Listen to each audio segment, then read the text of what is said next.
വളരെ സന്തോഷകരമായിട്ടുള്ള കാര്യമാണ്. പത്തനംതിട്ട ജില്ലയുടെ ഒരു പ്രത്യേകത 2019 അപേക്ഷിച്ച് BJP നിന്ന് മാത്രമല്ല കോൺഗ്രസിൽ നിന്ന് ആളുകൾ CPM-ലേക്കും ഇടതുപക്ഷ ജനാധിപത്യ മുന്നണിയിലേക്കും വരുന്നു എന്നുള്ളതാണ്. അത് ഇപ്പോൾ ഈ സന്ദർഭത്തിലല്ല, കഴിഞ്ഞ 2-3 വർഷമായിട്ട് തുടർച്ചയായി വന്നുകൊണ്ടിരിക്കുന്ന ഒരു സംഭവ പരമ്പരയാണ്. അതിലേറ്റവും നിർണായകമായിട്ടുള്ള മാറ്റമാണ് മുൻ ജില്ലാ പഞ്ചായത്ത് പ്രസിഡന്റ്, മുൻ DCC പ്രസിഡന്റ് ഇരുവരും ഇടതുപക്ഷ ജനാധിപത്യ മുന്നണിയോടൊപ്പം ചേരാൻ തീരുമാനിച്ചിട്ടുള്ളത്.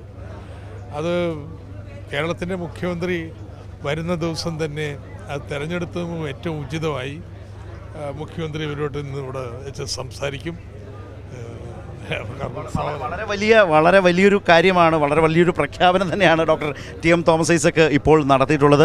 മുൻ DCC പ്രസിഡൻ്റാണ്, ഈ ജില്ലയിൽ കോൺഗ്രസിനെ നയിച്ച മുൻ DCC പ്രസിഡന്റ്, അതുപോലെ മുൻ ജില്ലാ പഞ്ചായത്ത് പ്രസിഡന്റ്, ഇരുവരും ഇപ്പോൾ ഈ പ്രഭാത യോഗത്തിൽ പങ്കെടുക്കുന്നു. ശ്രീ തോമസ് ഐസക് പറഞ്ഞതുപോലെ മുഖ്യമന്ത്രി അല്പസമയത്തിനകം കാണും. ഇടതുപക്ഷത്തേക്ക് എത്തുന്നു എന്ന നിലയിൽ തന്നെ ആ ഒരു തീരുമാനത്തെ താങ്കൾ എടുക്കുകയാണ് അല്ലേ?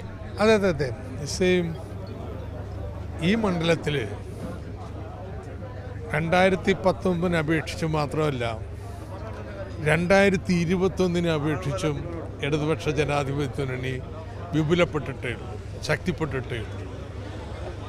പല കാരണങ്ങൾ കൊണ്ട് 2019 ഇവിടുന്ന് ഇടതുപക്ഷത്തെ വിട്ട് മാറിയ ആളുകൾ അവർ മാത്രമല്ല, അവരൊത്തിരി പേര് വരുന്നുണ്ട്. കോൺഗ്രസിൽ നിന്ന് തന്നെ ഇപ്പം നമ്മൾ കാണുന്ന പോലെ പ്രധാനപ്പെട്ട നേതാക്കന്മാർ വരുന്നു. ഇവരുടെ ഒരു കൺവെൻഷൻ തന്നെ നടത്തുന്നതിനെക്കുറിച്ച് ഞങ്ങൾ ആലോചിക്കും. ഞാൻ ആലപ്പുഴ കൂടെ സഞ്ചരിച്ചപ്പോൾ ആലപ്പുഴയിൽ തോമസ് ഐസക് വരുന്നുണ്ടോ എത്തുന്നുണ്ടോ എന്ന് ചോദിച്ചവരുണ്ടോ? ഞാൻ നോക്കിയപ്പോൾ അവിടെ കണ്ടില്ല, പക്ഷേ പത്തനംതിട്ടയിലുണ്ട്. അതെ അതെ അതെ അതെ. എനിക്ക് പാർട്ടിയുടെ ചാർജ് ഇവിടെയാണ്. മന്ത്രിയായിരിക്കുമ്പോഴും ജില്ലയുടെ ചാർജ് ഉണ്ടായിരുന്നു, പ്രളയകാലത്തൊക്കെ എനിക്ക് ഓർമ്മയുണ്ട്. അപ്പം അതുകൊണ്ട് ഞാനിവിടെ നിന്ന് പ്രവർത്തിക്കുന്നു. അപ്പോൾ ഇത് നമ്മുടെ ആലപ്പുഴയിൽ നിന്നല്ലേ ഇങ്ങോട്ട് വരുന്നത്. അപ്പോൾ ഇവിടെ വരുമ്പോഴുള്ള തയ്യാറെടുപ്പുകൾക്ക് ഇവിടെ പങ്കാളിയാവണ്ടേ. നവകേരള സദസ്സ് പൊതുവിൽ വീക്ഷിച്ചപ്പോൾ എങ്ങനെയുണ്ട്? ഞാനങ്ങനെ വലിയ ജനറൽ സ്റ്റേറ്റ്മെൻറ്റുകൾ കാണാത്തത് കൊണ്ട് ചോദിച്ചതാണ്. കാസർഗോഡ് മുതലുള്ള ഈ യാത്രയുടെ ഒരു ജനാധിപത്യ സാധ്യത കേരളം കണ്ടിട്ടുള്ള ഏറ്റവും വലിയ ക്യാമ്പയിനാണ്. ഇതുപോലെ സമാനമായിട്ട് ഒരു ക്യാമ്പയിൻ, ബഹുജന ക്യാമ്പയിൻ ഇതുവരെ കേരളത്തിലുണ്ടായിട്ടില്ല. അതിൻ്റെ കൃത്യതയും ചിട്ടയാണ്. ഒരു കാര്യങ്ങൾ തീരുമാനിച്ചിട്ടുണ്ട്, ആ തീരുമാനമനുസരിച്ച് തന്നെ നടക്കുന്നു. ജനങ്ങൾ വരുമ്പോൾ സാധാരണഗതിയിൽ അതിൻ്റേതായിട്ടുള്ള പ്രശ്നങ്ങളൊക്കെ വരികയും ആവേശം ഒക്കെ ഉണ്ട്. പക്ഷേ തീരുമാനമനുസരിച്ച് കാര്യങ്ങൾ പോകും. അങ്ങനെയാണ് ഒരു സർക്കാർ പ്രവർത്തിക്കേണ്ടത്.